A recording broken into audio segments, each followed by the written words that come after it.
Okay, so let's take a look at how to launch Google Meet. So there's a bunch of different ways that you can actually launch Google Meet.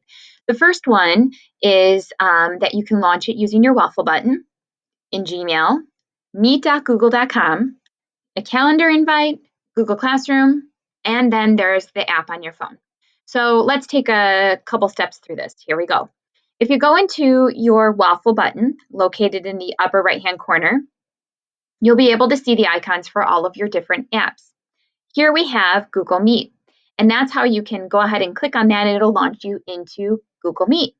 Here's a quick tip for you. If you click and hold down, you can drag your icons in the order in which you most frequently access them. So you can rearrange so that when it comes time for you to use your waffle button, your icons are actually more accessible. So that's one of our options of how we can launch Google Meet. The next one is in Gmail. This is a new feature that was pushed out, I guess, within the past week, past couple of days. And that is where you'll see that you have this ability to start a meeting or join a meeting within your Gmail, and it's going to be in your side panel.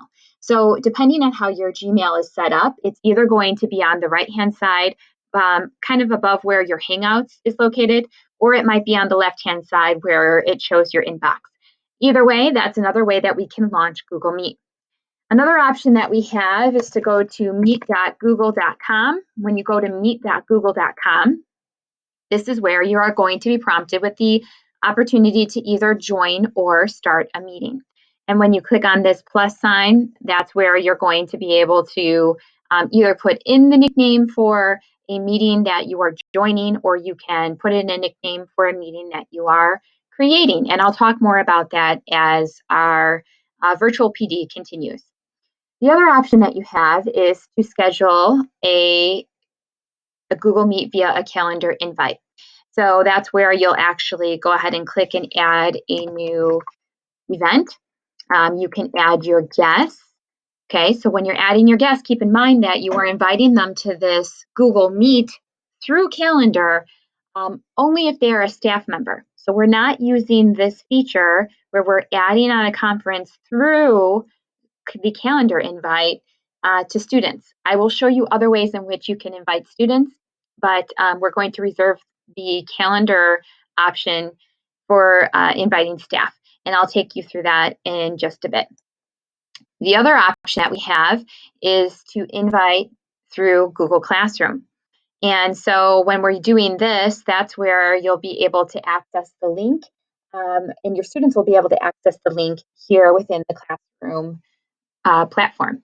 And then the last one is the app on your phone. Keep in mind that students can actually dial into a Google Meet using their phone. And so when you begin a Google Meet, a lot of times it'll actually provide for you a phone number that you can dial into. So here, let me pull this really quick. So here we can see the option to join by phone. So if students don't have internet access, they can actually dial in using their phone. They will be able to get the audio. They just won't be able to take part in this using the webcam feature. Okay, but these are all the ways that you are able to launch into Google Meet.